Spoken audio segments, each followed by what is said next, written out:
Matero. You're watching CharlotteNow.tv. Live from the Sunflower Club. In beautiful Mint Hill. Woo! Right.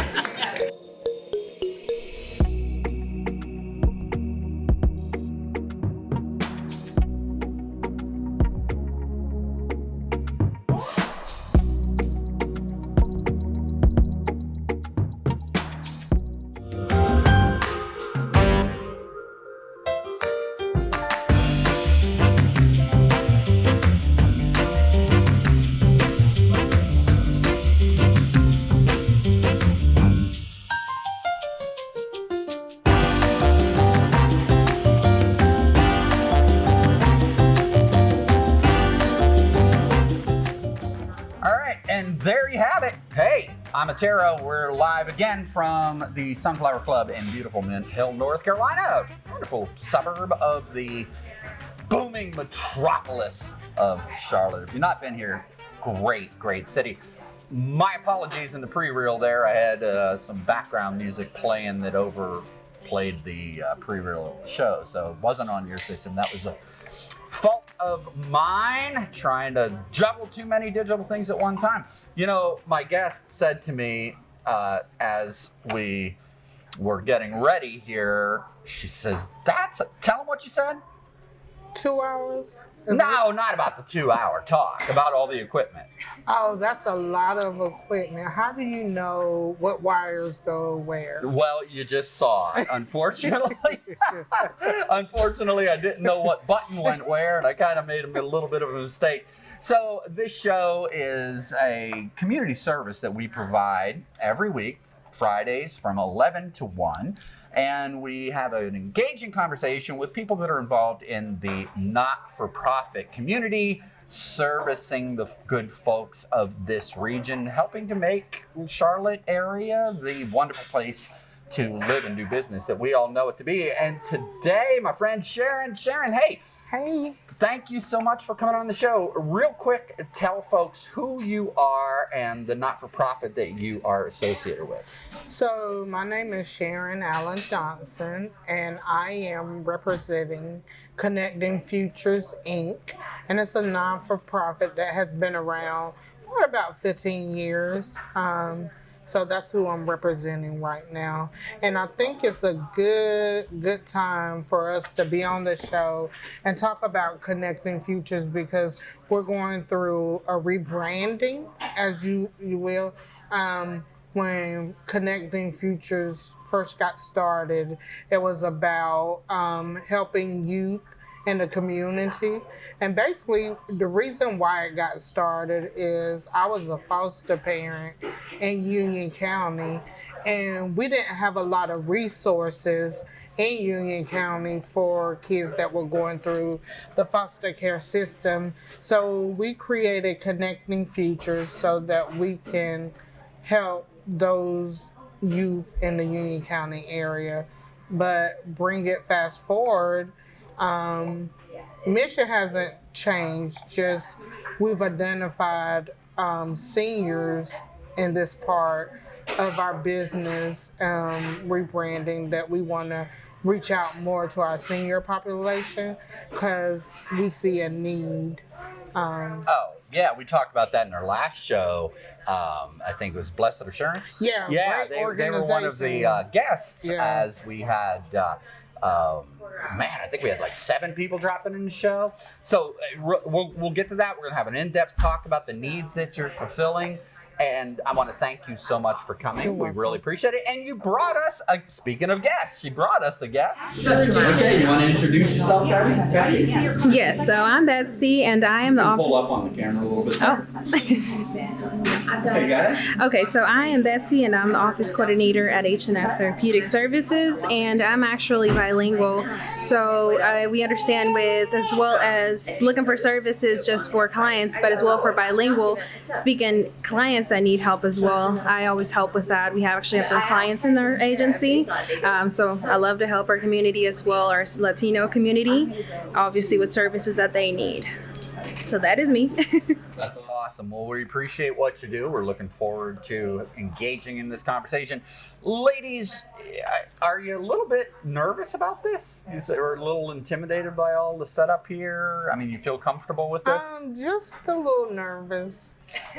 Just a little bit. Just a Nah, little. you're going to do fine. You're a talker. You're a talker. Am I really? You are. I can tell. Okay. You have that personality. You know, you're outgoing. I mean, look how you're involved in the community. This is no different than what you do on a daily basis. You know, and the whole vibe here. I'm really. I want people to get this. The whole idea here is it's just people sitting around a coffee shop, having a conversation, right? Like we all do if we're involved in business, we're involved in community outreach. This is what we do on a regular basis. So I'm going to put up the overhead cam real quick here. You can see us up there. Everybody wave the overhead cam up there. See, this is a nice little spot. Oh, for some reason, the overhead cam is frozen. I don't know what's going on. Well, anyway, it froze at a good spot where there is where you can see the people in here. Small cafe holds maybe 20 people, and we take up a couple of the seats. Oh, there it is. It's back again. The 5G network is acting up today. There we go. So now it froze up again. All right, so we're not going to rely on that. All right, let's go ahead and engage in the conversation. I'm going to give a shout out real quick before we get going here to our sponsor today, our new friends over at Mint Hill Express.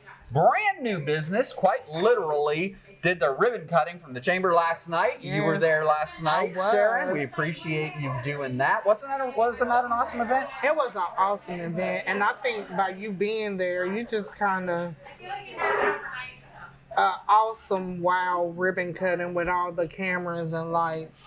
I said that was a first for Mint Hill. Awesome. That's awesome. Well, we really appreciate that. And this is what I do. If you want to help support this show and efforts, I have an educational program where I teach young people digital media arts, all sorts of cool things that I'm doing in the community as well as a business and entrepreneur. And the guys from Mint Hill, they hired me to come down there and do that yesterday. So if you're interested in remote video production, streaming, marketing videos, television commercials, and recently I've been building a lot of websites, you can get hold of me at redsea.media and give me a call sometime and we can meet all of your digital media needs fast, efficient, and much more affordable than you might realize. Technology is just crazy cool these days, you know? It is. I mean, you think about what we're able to do here. This setup here, doing this, it would have cost me probably $100,000 to do this 10 years ago, you know? But the power of a cell phone, iPad, and social media. It's crazy, isn't it? And it's evolving every day. Hold on. Say again? Oh, technology is evolving every day, much more. Oh, yeah, no doubt. So there's so much we can do. Absolutely. Unfortunately, part of the reason why it's evolving so quickly is because of something that we used to teach in my technology class called planned obsolescence. Have you ever heard that? I have not. You have not. You're going to get a new cell phone soon? I just got one. Did you? Uh-huh. How long do you expect that thing to last? Not long. There you go. You want to know why? Why?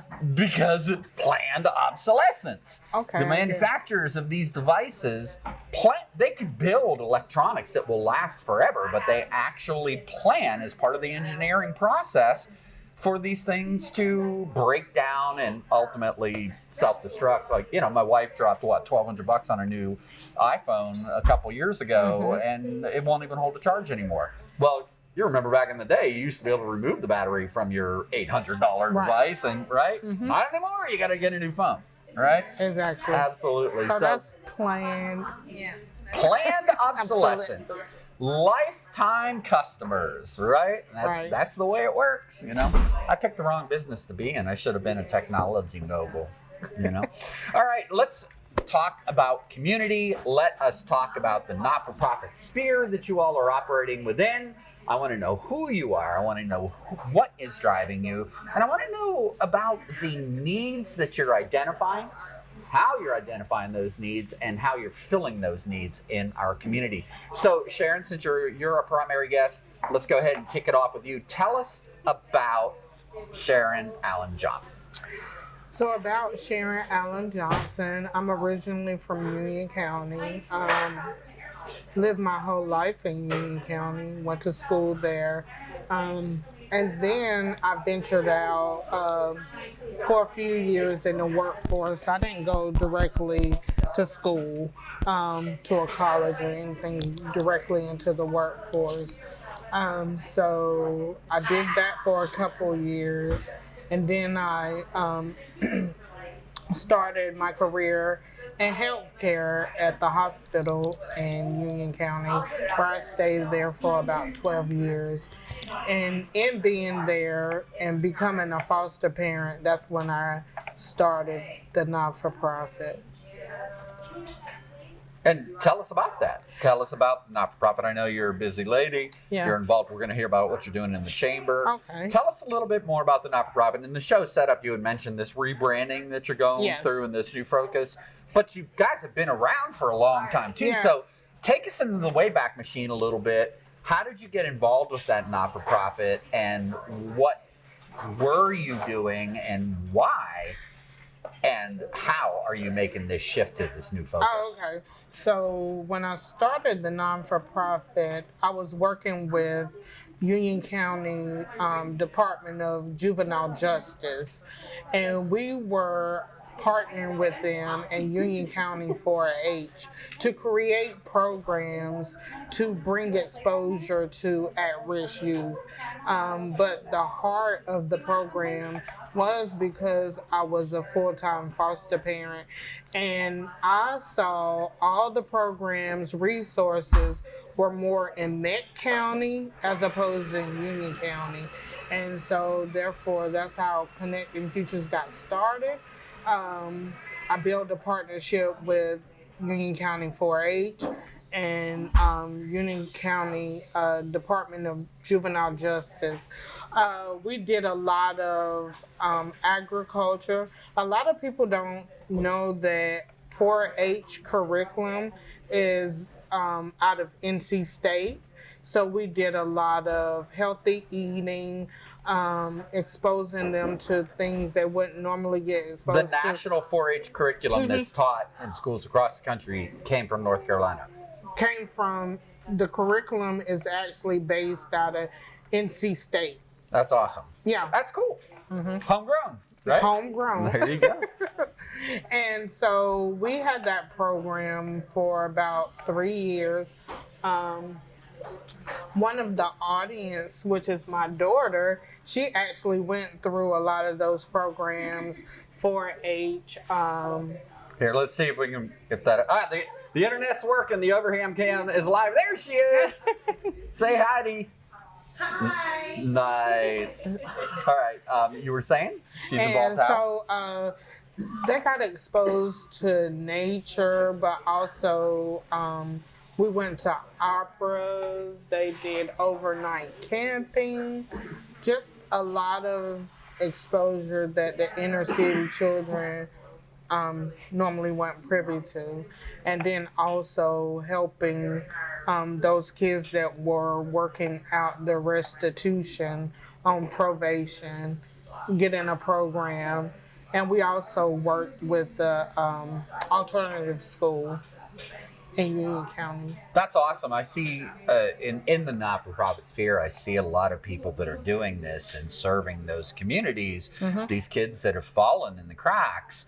And I mean, let's face it, I was a teacher in the public schools for 12 years. There's big cracks in the public school system. Exactly. And a lot of these kids, man, they're just not getting what they need to really thrive.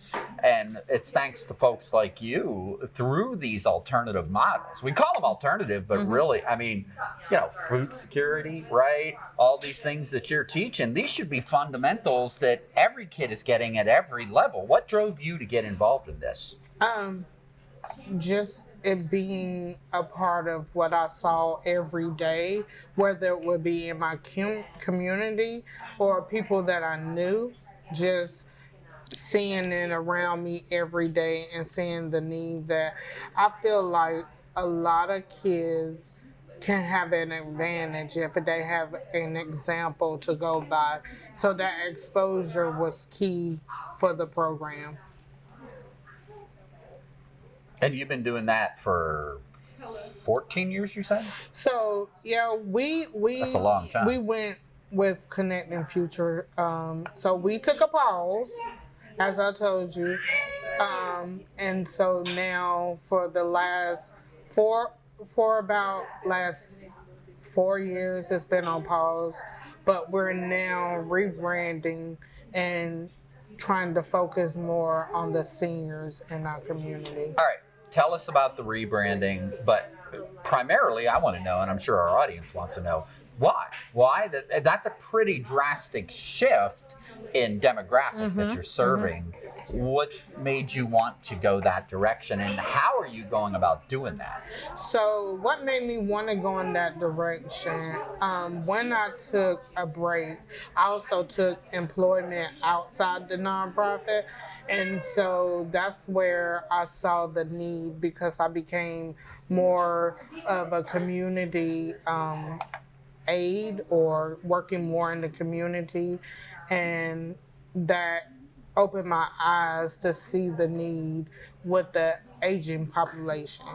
And so therefore I was working a full-time job, going in helping different clients and those with disabilities. That's part of my makeup as well.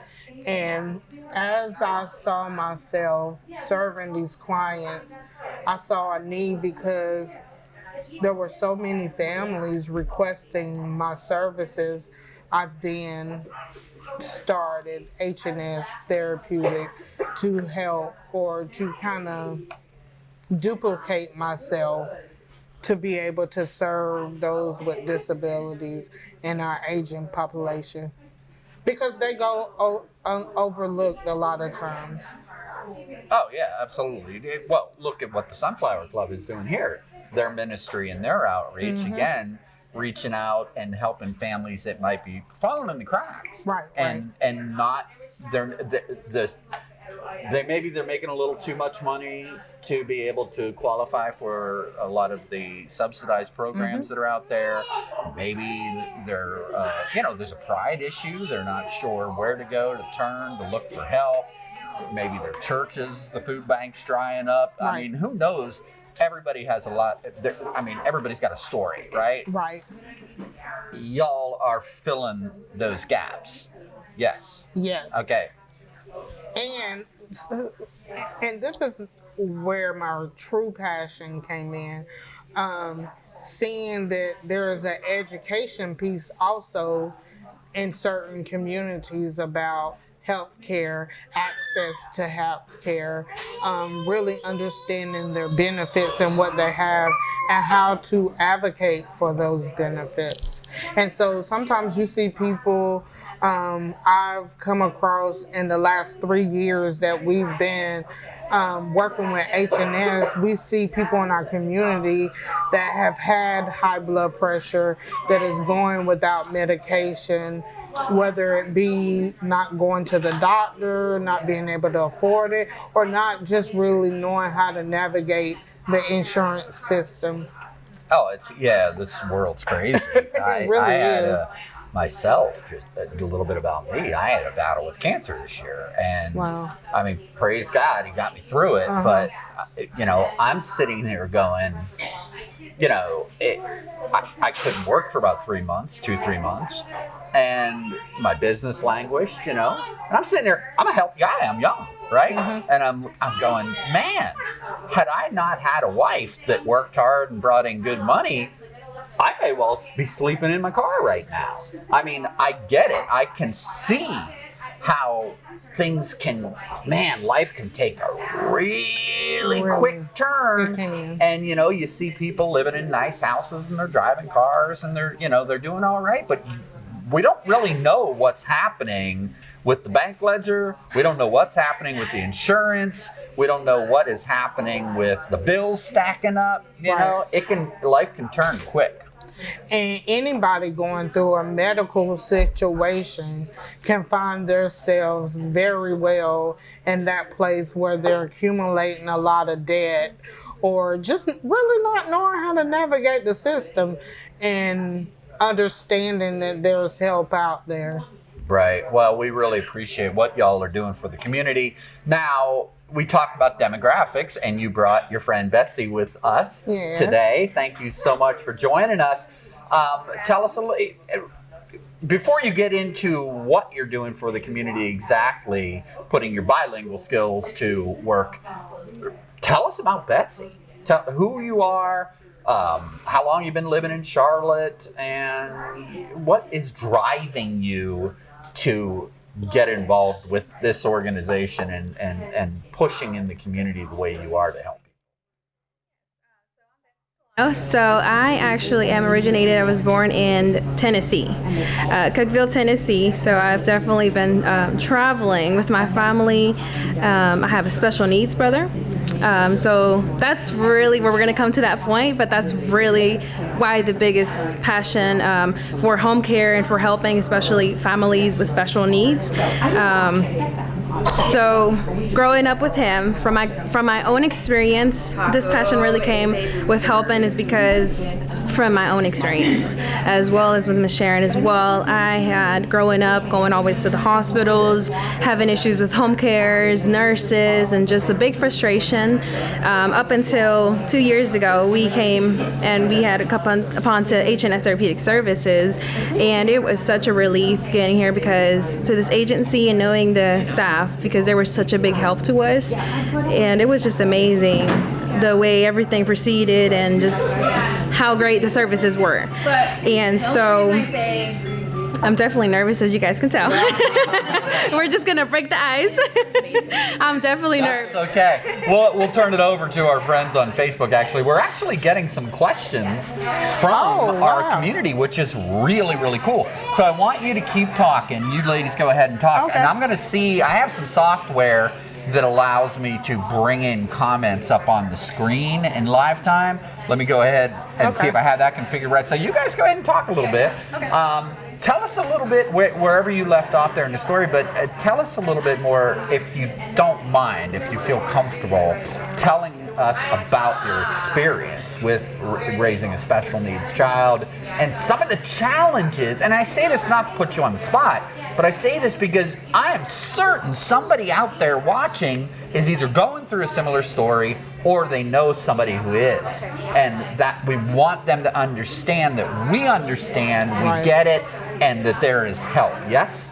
So go ahead and talk a little bit on this, and I'm going to go ahead and see if I can get these comments going. Go ahead. Okay. So yeah, growing up with my brother, he was his brain cells didn't develop all the way.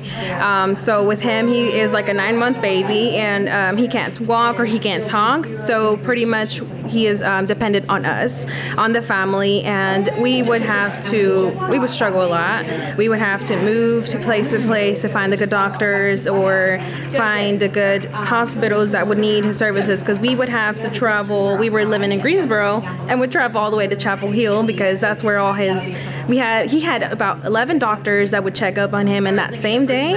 And it's definitely hard working with special needs son, because I definitely brother, I apologize.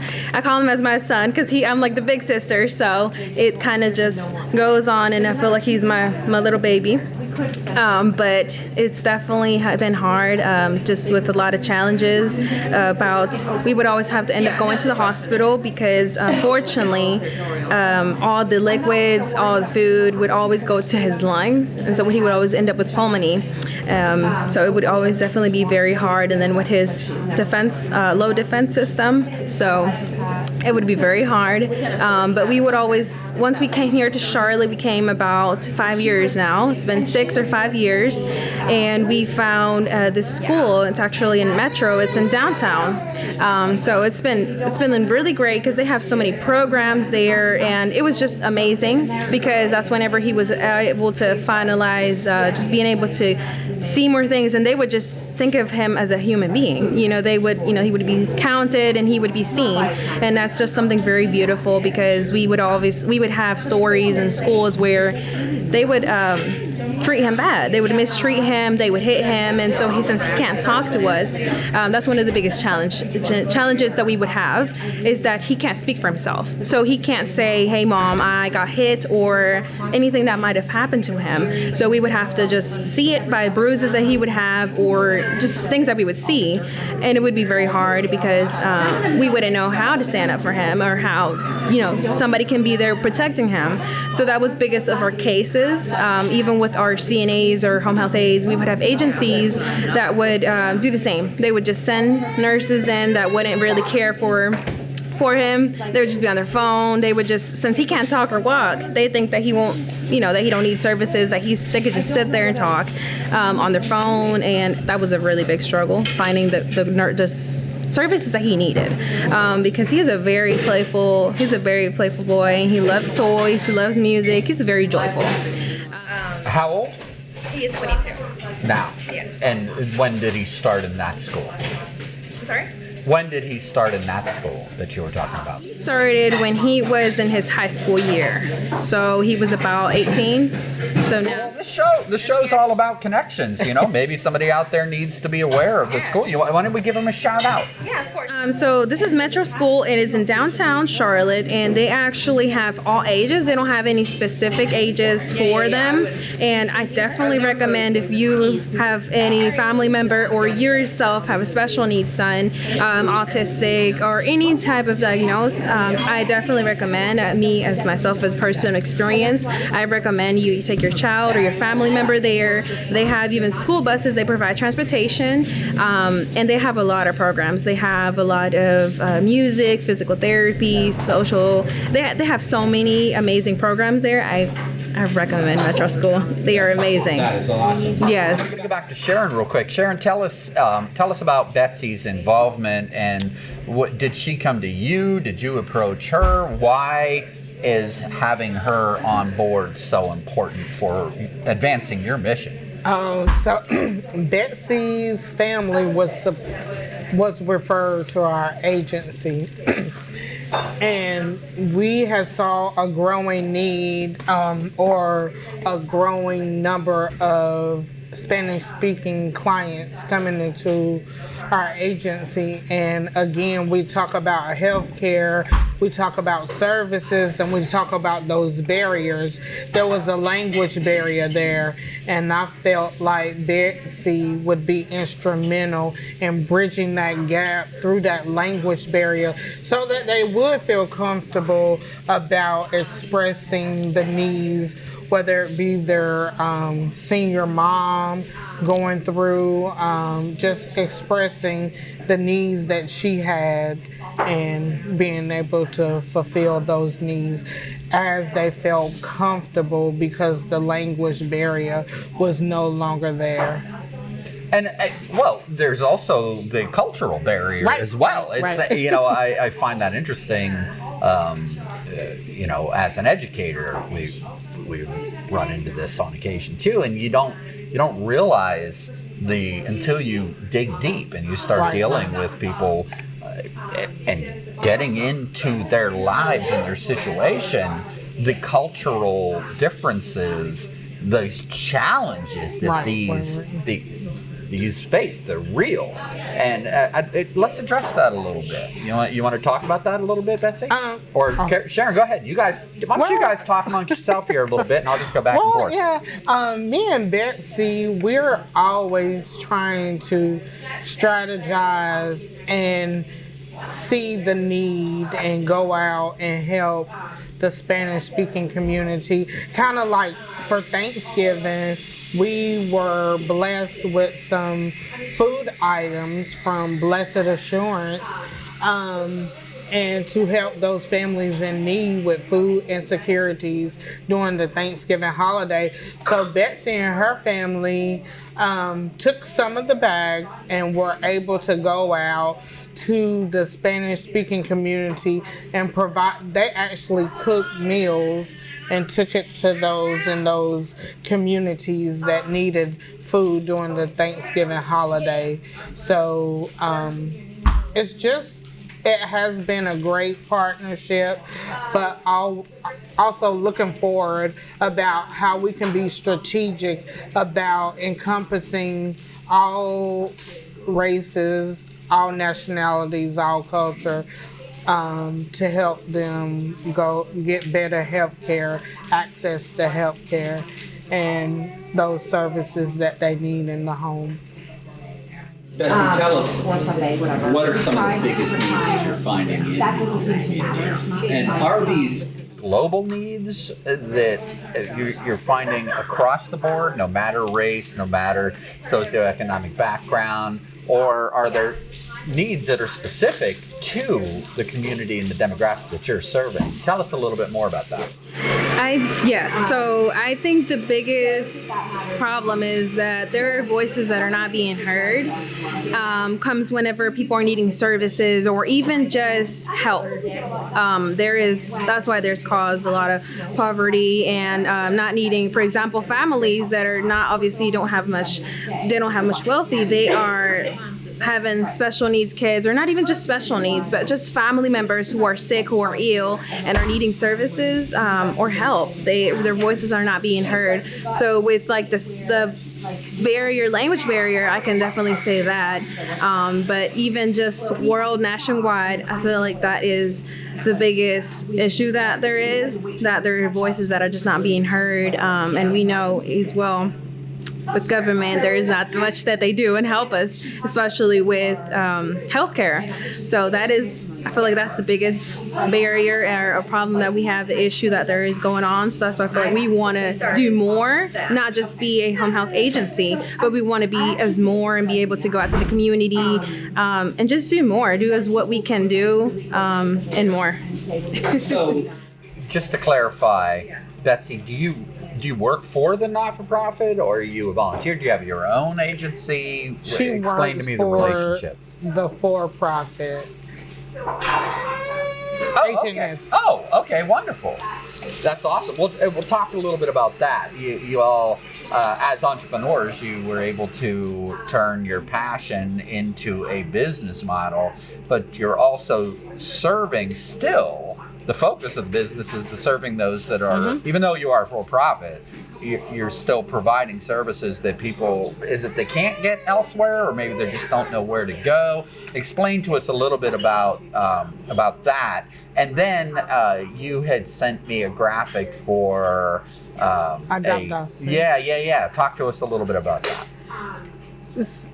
So I think it's just the education and finding the resources for entry into the healthcare they need in the home. Because a lot of it is not about the doctor's appointments or whatever, but it's about what they need in the home. And you have a lot of seniors out there, they may have families that have been estranged from their family, and you would be surprised at the amount of seniors we come in contact with that have no family, no advocate, whether it be, the family has been estranged or what have you, but they're aging alone, and that's therefore our passion for Adopt a Senior during the Christmas holiday. We started it last year. We saw that some seniors that we were serving, they had no families, so we wanted to provide some gifts of things they really needed, and it just took off. And so this is our second year of Adopt a Senior, and I think we have about 25, but I'll get the number. Yeah. But we are providing Christmas gifts, essentials, food gift cards to seniors in the area. And Betsy, are you involved with that initiative as well? So we are as together, like Sharon mentioned. So it is something very beautiful that we're seeing.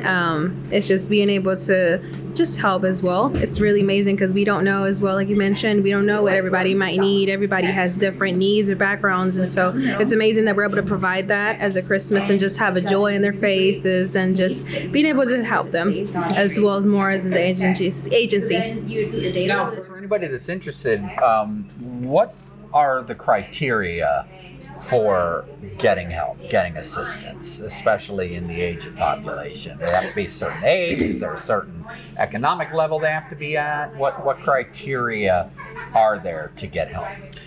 So the criteria really comes from their medical diagnosis. So there is no age limit. It could be anyone from 18 that's struggling with being a diabetic, sickle cell. We see a lot of heart issues. So there is no age limit. It all depends on the medical diagnosis and also working with their primary care physician. But what we see when we go into a lot of communities is that certain people don't even have primary care physicians. So I think back to one of our clients, when he came on, he was almost right at kidney failure and hadn't seen a doctor in over 5 years. Wow. But his family members saw a decline. Yeah, preventive care, man. Yeah, you would be shocked the number of people that don't see their primary care or don't even have one, and are just walking around with heart issues, kidney issues. And I think a lot of times, I mean, it isn't always economic. I think there's an education factor here too. A lot of people just think, I've always been that way. It's the way it is. I'm getting older. I'm getting some aches and pains, and they just sort of live with it. Don't like going to the doctor, right? So, how do you all address the educational aspect of what you do? Do you have workshops? You work one-on-one?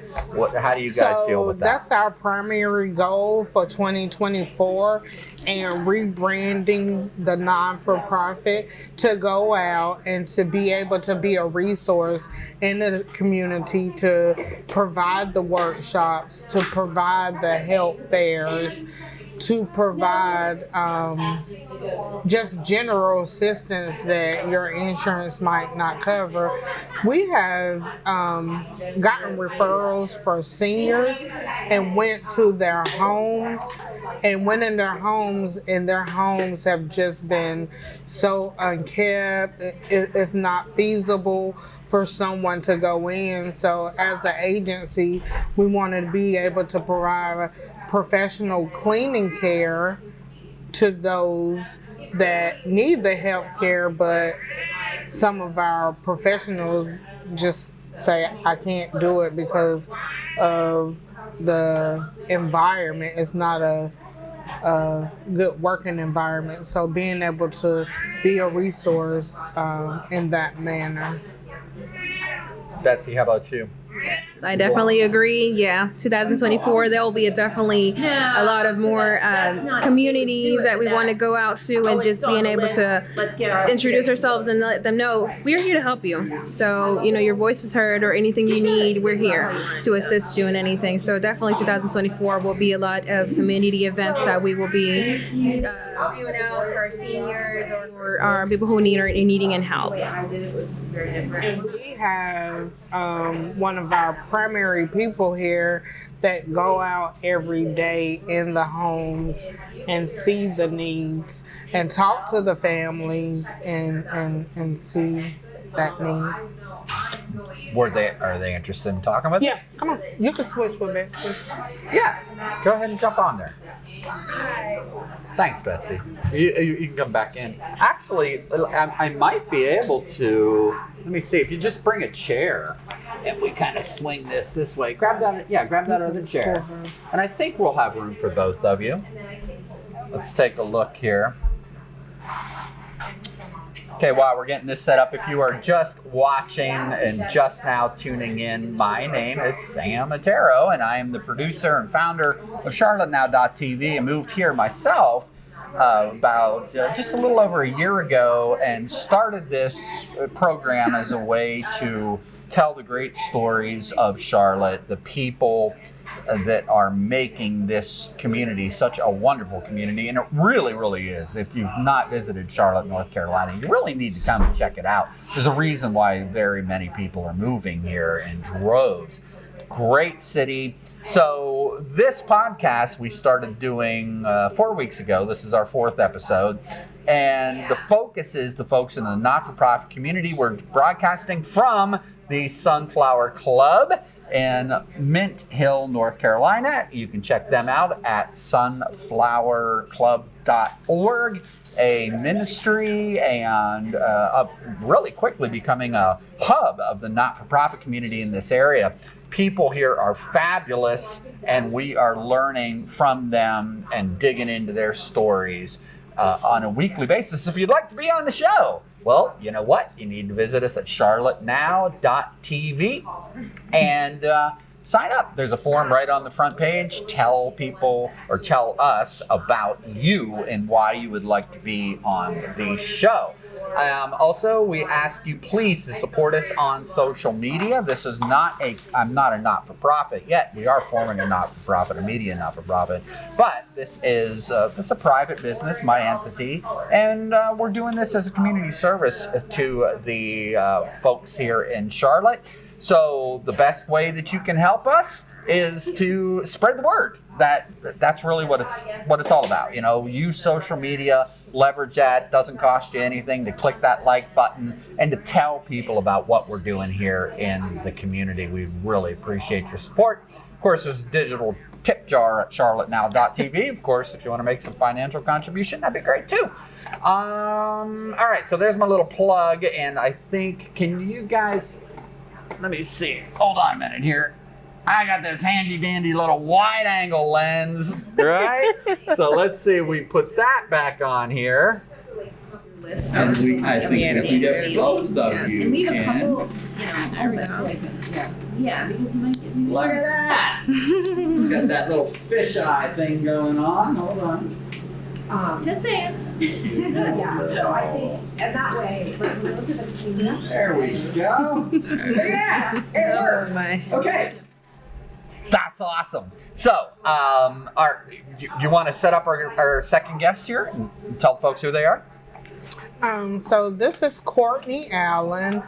Not only was she a part of Connecting Futures, she's now instrumental with us as we gear to help our seniors.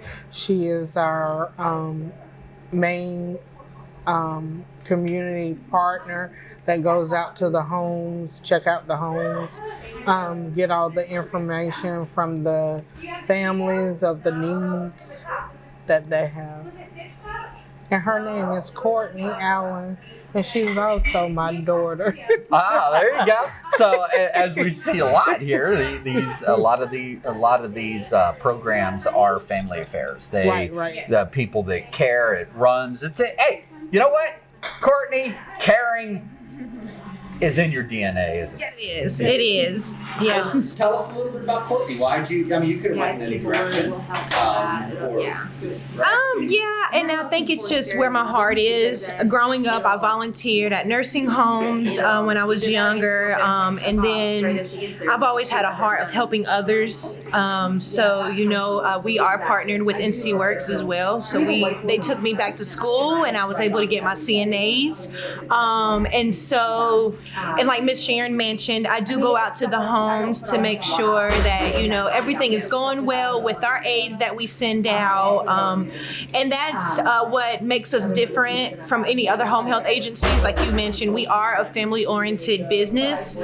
So our number one goal is to always make sure the families is comfortable with the aids that we are sending out, and that everything is just going well. Even if they just want to speak with us and, everything is going well, or, I make sure they have all the equipment that they need. If it's just something small as gloves or any like the top hats. So it's just great. Like I said, it's just where my heart is. I love helping others, starting for babies up to seniors.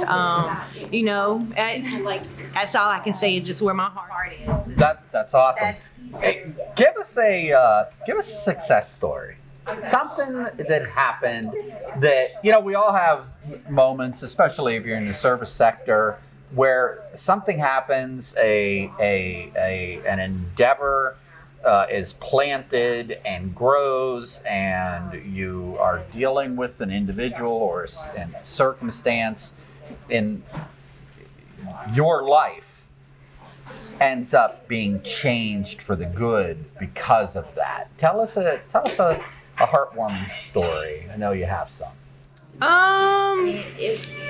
Just being in foster care with my mother. Like she said, she was a foster care mom, and she took my sister and I in, and just being able to grow up and have that childhood of having a strong, independent mom, So with her always having her head on strong, and always moving forward, I think that's what really molded me to be who I am today. So going to school and learning all the things that I didn't know, and she's still learning. So every time she learns something, she helps me learn something. So it's just I'm trying to be successful.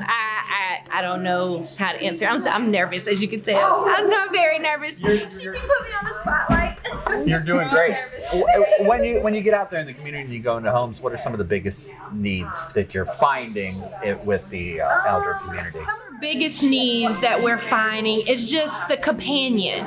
So a lot of people that we have don't have family in the area. So sometimes they just want to speak with somebody. And like Miss Sharon mentioned as well earlier with the professional cleaning crew, we've had a couple of people, we had cases where, they were just down because they couldn't get up to help clean up. So that's one of our major things that we offer is companionship. So sometimes they don't really need anyone to, bathe them or whatnot, but they need somebody just to be there to help them clean and cook and just have a conversation and take them out. For example, I was on a case and with this young lady, she just wants to be out and have fun and be around people her age, and that's just our thing. We want them to be comfortable and get out of their comfort zone, and just make them realize that they are still human beings. Even though they might have a delay or an illness or anything, they still have feelings. They still want to go out and have fun. So that's just our main goal, is for them to realize that they are still human beings. I got to say, that's got to be an incredible challenge, because one of the best gifts that you could give to somebody going through difficulty. I know when I was going through my cancer treatment, some of the most healing moments for me were finding those moments of normalcy, where you're just overwhelmed with the what if and the fear. It's overwhelming at times, and to find those moments of normalcy and to really come to see them through fresh eyes and be so appreciative of what you do have in your life, So there's got to be a lot of that counseling element to that as well, yeah? So a lot of when we do an orientation or we have people come in, we stress the fact that even though you may go in a home and this senior may look like they can walk, talk, do everything, but there is a mental part of aging alone, and also having people to come in to help you do something that you normally done for yourself. So taking that independence, that mentally, that's hard to do. So we try to go in with fresh eyes, being grateful that we are in the position to help and to provide companionship or whatever need they have at that moment. Yeah, it's got to be hard too. Somebody works hard their whole life. They've been healthy, and then all of a sudden, boom, right? Right. And sometimes it's got to be incredibly hard to ask for help. Yeah, you see that as well, huh? It's real hard. That's why you have the case that I was talking about. You have people that are 50, 60 years old walking around, haven't been to a primary care in over 10 years, and they got high blood pressure, almost kidney failure because of the lack of care or regular care. Is this your husband? It is. Yeah. Hey. How did you How know? are you? You guys are sitting there making googly eyes at each other, and I figure it better be your husband. How you doing? I'm doing great. Let me go ahead and see. I don't have you on camera. If you want to just real quick lean over here and say hi to who? Hey. Hey. Well, thank you so much for coming. Here. We appreciate it. All right. You can switch out with Shantae. Yeah, there you go. Look, I'm directing this show. You are. Look at you. You can see the leader in me.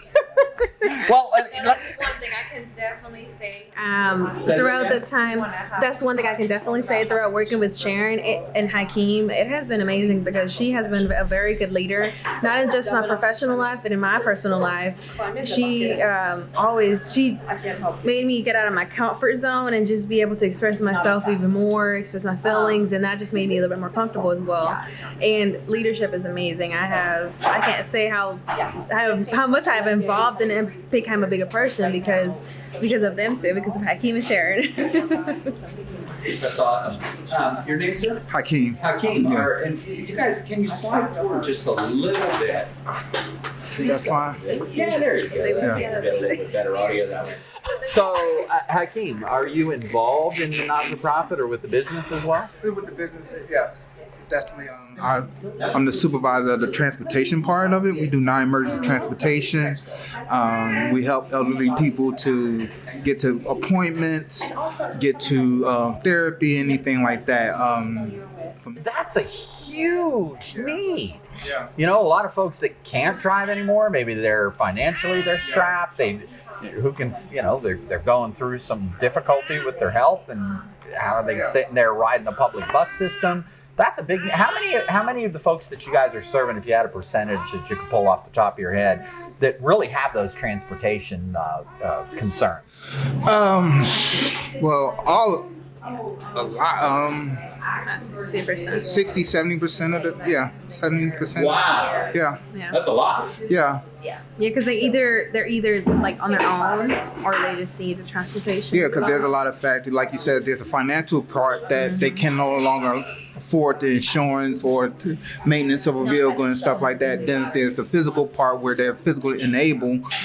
And those things, happens through life. And people don't understand that. Sometimes I tell a lot of people don't understand that a lot of times. Imagine just for majority of life, you're able to do everything on your own. Mm-hmm. And then all of a sudden, because a lot of incidents, it becomes suddenly. It's not a gradual process. A lot of them is suddenly where you are, they're not able to drive or not able to, the basic needs and stuff like that. So a lot of people see, you have to understand there'll be a lot of frustration too, because for all my life, all I've been doing is by myself. And next thing you know, I can't do these things again. So when we have staff and stuff like that, we tell the staff and stuff like that, there's going to be some kind of pushback, and it's not because they're mad at you or anything like that. They're frustrated themselves. They don't understand. They at a point where they've been doing so much by themselves, now they need assistance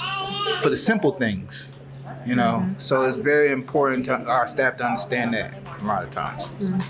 Absolutely. How big of a service area Didn't have my camera on. How big of a service area do you all serve? 5 counties. 5 counties? Yes. So, yes. That's a huge footprint. How, 5 counties. Union, Mecklenburg, Anson, Stanley, and Cabarrus. We also do the transportation in those counties too. Say that again? We do the transportation in those counties too. So we have vans where we go out there and transport not just our clients, but any clients that are in need of that service. Because there can be some clients that capable of doing everything at home and stuff like that, and because of wheelchair services they can't drive anymore, so they don't need us to come in the house, but they still need us to come take them to physical therapy, doctor's appointments, stuff like that. And not only that, we see in transportation, like people may be dealing with cancer, so we'll be here in Mint Hill, get a call to take someone to Winston-Salem to a specialty doctor. So it's not just around this area. We travel to Winston, Ashford, Chapel Hill, Raleigh. How long have you all been in business? 3 years. There's not much need. I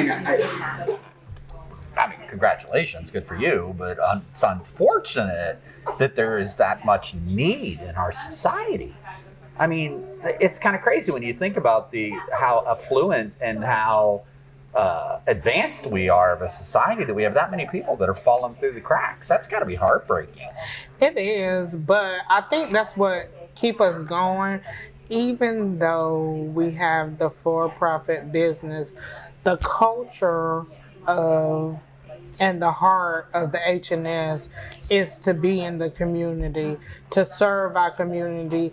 There have been people who could not, for insurance reasons or monetary reasons, could not afford the transportation. We've done pro bono work, even in the for-profit, because it's not, of course, every business want to make a profit, but the heart of who we are, if we get a call and somebody is in need, can we do it long term? But no, we have done some pro bono work for transportation. Wait a minute. It just dawned on me. Hakeem and Sharon, HS. Yes. Yes. Right? I got something up in that noggin. It took a while, but it registered. Well, this has been great, guys. I really appreciate what you're doing for the community. Sharon, real quick here. We can keep going if you want to, but that's fine. We talked about it being a long segment, but we don't have to be married to the 2 hours. That's fine. So if you guys would like to go ahead and get things wrapped up, I'm cool with that. And unless you have more that you want to talk about, I'd love to hear from you on your involvement with the chamber. You are going to be the incoming president for 2024, and we talked about our sponsor, Mint Hill Express.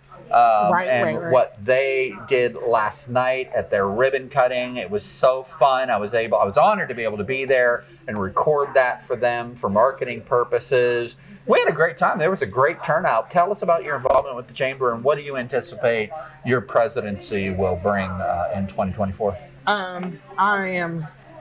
I am super excited about being the incoming president, but also seeing the new businesses that come to the Mint Hill area. For 2024, my focus is going to be on leadership development. We're starting a Mint Hill leadership program. I don't know if Paige told y'all a little bit about it when she came, but just being able to bring resources to the community for business owners. That's awesome. What made you decide to bite that off? I mean, you're an incredibly busy lady, and well, Big. how does Bobby feel about that? He's like, man, Right? It's a lot. It's a lot. It's a lot. It's a lot. But I always support what she drive to be. I'm balancing though. She had to turn some things down because she doesn't say no all the time. So there's had to be some. I got news to you, dude. She almost said no to the podcast. She's like, "What? I'm doing what? 2 hours? What? I didn't even know anything about this till I got a text from Amy Sue about 10 minutes ago. What are you doing? What?" So I had to rope her into it. There you go. So yeah, it is a lot though. I mean, we appreciate everything that you're doing for the community. So you're excited about the opportunities that this has. You mentioned she's a great leader. The opportunities this community has to have somebody at the head of the chamber like this. I definitely think for her, it's good for the community because it's that's what I'm looking for. Just diversifying now, and which is very important in the community as we start growing and stuff like that. It has to be diversified where different perspectives. And I think her perspective, coming from the outside, moving here, we've been here 3 years now. 3 years now, she can give a perspective where it can help the community grow in directions that I think sometimes are not seen once you've been in an area for so long. You're so used to a certain area. So it's like you kind of, it's the way it's always been, and you advance in that manner, and a fresh perspective is absolutely vital to help a community grow. No doubt. And that's what we're want. Like, we love this community. We really do love this community. Say again? We absolutely love Mint Hill, everything about Mint Hill. I would have never saw myself in Mint Hill, but our paths, our lives have brought us here, and we're going to embrace it and do all we can. But again, my whole focus, my life, is being a resource for others, whether it be for seniors in the business community, whatever. And I always tell my team, our goal is to serve first, and everything else we want will come.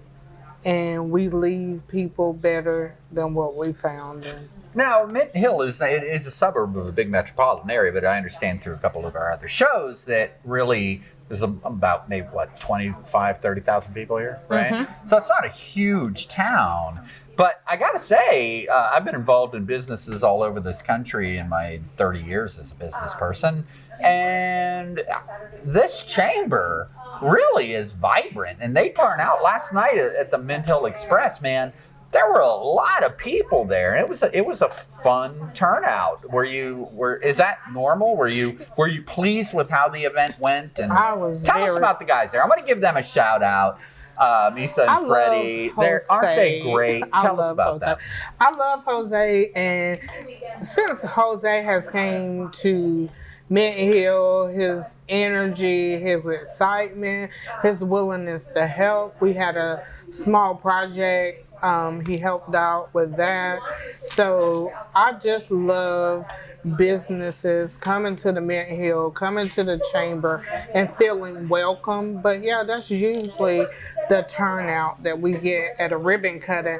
But you brought the wow factor. The wow factor with all the with all the lights. That was fun. So I'm definitely gonna find a reason to have you out, to bring the wow factor for us, and being able to and I hear Paige talks, she actually at our board meeting talked really, really highly of you, this program, and what you're doing here. Oh, well, I really, really appreciate that. You want wow, you guys really want to have some fun? Let's work to get me an assistant that can actually run the show. Okay. And then I can bring my music gear and how about a set of like Alice in Chains and Stone Temple Pilots and Foo Fighters? Yeah. There you go. So you want to wow at the next chamber event. They had nice jazz music. I like jazz music too. They did. That was fun. So Wow. we're looking forward Wow. to February for our casino night. Oh yeah. Tell us about that. The whole community's coming out for that fundraiser, Yes, right? It's a fundraiser for our Mint Hill Leadership Program, and that's to help business owners do some business development courses or whatever. That is awesome. What else you got coming up in the short term that you want to give a shout out to? Or, even some of your business partners that are helping to support your your seniors. Let's go ahead and take this opportunity to give folks a shout out that are deserving. So I'd like to give a shout out. Hold up, I'm gonna get my notes. She's got her notes. I want to be accurate, and I want to give everyone a shout out. Platinum Realty Group. That was hilarious. Just like, So there's a shout out for Platinum Realty, right, baby? Yes. Literally. Platinum Realty. Hey, baby, you're beautiful, Fuller. by the way. Thank you for chiming in on the show, adding your youthful exuberance. Platinum Realty Group, Trendsetters. They're out of Waysburg, North Carolina, with Shay Jackson and Effie Williams. Transamerica Insurance Group. They are in the Charlotte area. Lily's Heart is a nonprofit in the Union County area. And God's Word Only, they are a church in the Wingate area. And Legacy Change Group. Those are all our sponsors. Well, that is wonderful. I appreciate that. And folks, we ask if you would, it's very important. We're doing this as a platform to let people know what is happening in the community, where they can go for help. And there is a vibrant business community here that is supporting the not-for-profit sphere. And we ask that you support those businesses, like our friends, our sponsor of this show, our great guys at Mint Hill Express, brand new business, just opened up. Check them out on Facebook and at minthillexpress.com. Big ribbon cutting the other day. And of course, my business, Red Sea Media. If you have need for high quality live streaming, audio, video production, virtual event management, and recently been building a lot of websites, check me out at redsea.media. And I'll help you out. And that's a way that you can help you by supporting our businesses, right? That it helps to support the outreach efforts that we have as well. And look at this. Oh my gosh. I cannot pass this up. You are too cute. This is my grandbaby. She knows how cute she is, I haven't met. I imagine, yeah? Say that again. Baby. And and the reason why it's so important to have my daughter, my granddaughter, where I go, whether it be personally or professionally, we're building generational wealth. And it's not just about money, it's about information, it's about exposure. And we tell everybody at H&S, if you're not family oriented, this may not be the place for you. Oh my gosh. So That is this is Miss beautiful. Layla. Layla, you are absolutely beautiful. I'm gonna save you. I know because you got those cheeks, and I'm sure everybody wants to pinch those cheeks. But I wouldn't put you on the spot. Is there, Miss Layla? Is there anything that you would like to share with our audience today? Would you like to give a shout out to anybody? And yeah, what do you think? Normally in our meetings that we have, she definitely has to. So I guess right now it's shy. She's getting all nervous. Through the whole setup of the show, she was a little bit vocal, and I think she just wanted to be on camera, right? So we appreciate you bringing her on. All right, anything else that you guys want to add, and we can go ahead and wrap up. We got a beautiful day out there. Get out and do some Christmas shopping, right? Thank you. Oh, Thank you for having us. Oh, you kidding me? We really appreciate And I'm this. definitely going to get the word out about you. Aw. and what you're doing for our community. Yes. Yeah, we're definitely grateful Thank for you, that. thank you. Well, that means a lot to me. I do appreciate it. And again, like you, I do this because it's what God put me on this planet to do. You know, I mean, I don't understand how all this, that's just wired in my DNA to do all this stuff and to be able to talk with people and to bring people together and through these technologies. I recognize that gift, and I figure, you know what, if God gave me that gift and he gave me the wherewithal to be able to buy and use all this cool gear, I have a responsibility to put it to good use. So I want to say thank you for recognizing that, and thank you to our host, Amy Sue. Where's Amy Sue? She's over here. Can you real quick jump in before we say goodbye? All right, she is working hard. We are here in the Sunflower Club in beautiful Mint Hill. I'm going to go ahead and put the overhead cam. Everybody say hey, hey, hey, hey, hey. Right?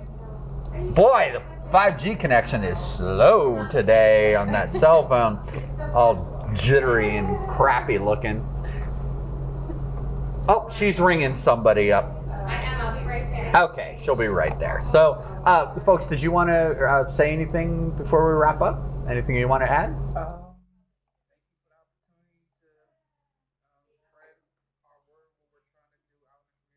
Our nonprofit, our business, and everything like that. You know, I always say, one thing you'll be, one thing will grow old. So never forget about the elders, because that's important. Because you will be there one day. Yeah, no kidding, right? Unfortunately, faster than we probably want, right? It's astonishing to me. My lovely daughter came to visit and was falling in love with Charlotte, and she's like, "Dad, I can't believe you're 55. I'm going on 24. What happened?" And I'm like, strap yourself in, baby, because it ain't slowing down. You know, isn't it crazy, right? It's not slowing down at all. Yes. Well, Sharon, thank you again. We really You're appreciate you. welcome. And one thing I can And definitely say, as an aide, For the connection. Yeah, definitely. Yes. And for doing this, I mean, again, this place has become a hub for the not-for-profit community. So we're so excited to be able to. Amy Sue is getting a list of the not-for-profits that are part of the chamber, and we're going to book this show up. I have, I do need to give a shout out to my friend, Mr. Charles, pastor, wonderful man. Let me share I gotta plug him, and he's gonna be on the show, I'm hoping, in January. timeinc.org. Yeah, there's his website. Okay. And they are doing amazing things in the community. Food drives. Look at all this food that they raised. Crazy. Great people doing amazing things throughout the city. He works with the schools and all sorts of core family support. So there is a big event on January 6th. A huge event in March, balloon release and march in remembrance of those that have passed due to gun violence in the community. So I want you to go to onetimeinc.org and visit them and come out on January 6th and join us for that event. We're hoping to be able to broadcast from out there, but he wants to get the faith community really involved with this. So I'll send that out to y'all and see what you can do to spread the word about this. Okay. They're doing amazing work. Matter of fact, I think we're going to have him and his lovely wife here on the show the Friday before the event. We got to work that out, but sometime at whatever the first Friday is in January, I believe we're going to be having him and her in to talk about One Time Inc. and what they got going on. And tomorrow, big Christmas party at Tuskegee Community Center. I'm going out there, bringing the cameras, getting the kids excited about learning digital media, maybe sing some Christmas songs. That'll be a great time. So, Amy Sue, join us real quick. Say Yeah. hello and give us an update. What is going on in your world with the Sunflower Club? Ooh, update. Well, I have an update. I just got a list of all the nonprofits from the Chamber of Commerce. So I'm wondering if I should call everybody out and tell them to come in and interview. There's so many. We have some good ones. Anyway, I wanted to show you that, Sam, that we got that list. Yeah. Look At the Sunflower Club, as usual, we're helping individuals and families in need who don't qualify for assistance. We have a fully packed pantry on the porch. So if anybody needs food or knows a family that could use food, or you just want to come and make a couple of bags and give them away, then we have that going on. We're always collecting food for the pantry. With the holidays coming up, some of the pantries close during the school breaks, which kind of stinks because that's when all the kids are home and they might need extra food. So if anybody needs extra food, our pantry is always open 24/7 outside, and we're working on stuff for January that we're not going to talk about yet until January. And we should say, hold on a minute here. We do this. We should let people know and congratulate Amy Sue. She's doing amazing work in the community. And indeed, hold on, let me put the overhead cam on so we can say, yay, yay. Amy Sue was just recognized by the Chamber of Commerce as the business of the month, right? Yes. So we're very proud of her and what she's doing here with the Sunflower Club, and we'll pull up the website. You can check them out at sunflowerclub.org. Look at that. Plug in the show right on the front page, and a lot about their mission and the artists here that are displayed all over the walls. You know, we're real excited to be a part of this. We are honored to be a part of this, and we're so glad you're here in this community filling these gaps that are so sorely. What you're doing is very sorely. Thank you. Yeah, and we definitely want anyone that has to do with health and wellness or nonprofits. Obviously, we're trying to get together and do some wellness workshops and retreats, corporate retreats, and just get people healthier, get people who have food insecurity issues and teach them how to grow food and where they can get healthy food, not just cheap food, because we don't want to give cheap food to people that need help. We want to get everybody healthy from the inside and get their brains working and get everybody back on track. So anybody that's in health and wellness or any of those industries that wants to come in and figure out how we can work together to put that together with food insecurity. That's a beautiful story. So make sure that you get involved with Sunflower Club. And my name's Sam Otero. As I said, I am the founder and producer for CharlotteNow.tv. I encourage you to get involved. Check us out online. And a lot of features, mini documentaries will go out into the community and tell stories. And this has been my latest endeavor. We are on episode number 4 of Live at the Sunflower Club, and we're so honored to be a part of this. Everybody, I want to thank you so much. Amy Sue, if you don't mind, maybe you can stick around and get a nice picture of us. If you want to come on over here, Betsy, get a nice picture of us with the crew. We'd appreciate that.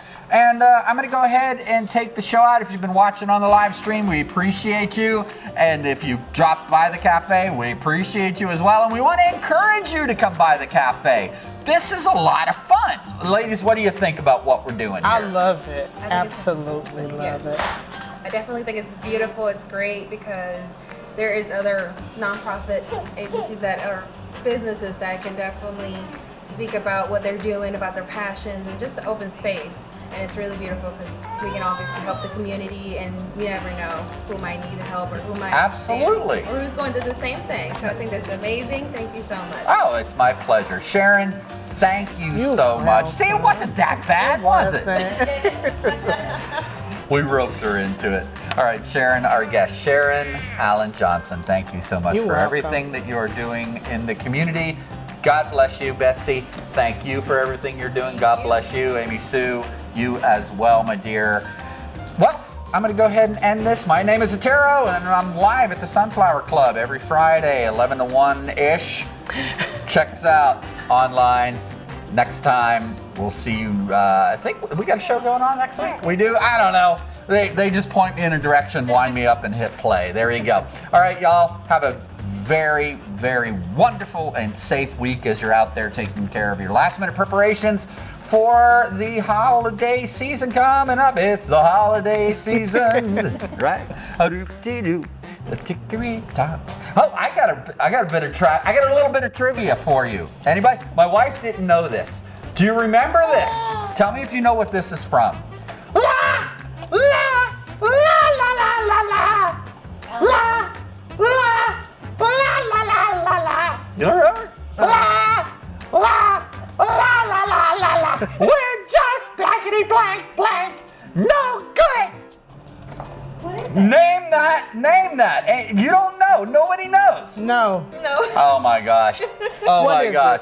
It's Mr. Magoo's Christmas Carol. Oh. Remember the Undertaker and the creepy old ladies that were stealing things from the corpses, and they were glad that Scrooge died, and they were taking his wallet and his silk shirt. No. You don't remember that? And It's a cartoon in the South. and they had and they were singing this crazy song and smashing each other over the head and picking each other's pockets and stuff like that, because that was the kind of people that they were. So those are the kind of cartoons that I grew up watching, and it probably explains a lot. Okay, I gotta go. Here we go, folks. We are out. I'm Otero. Peace. We'll see you next time.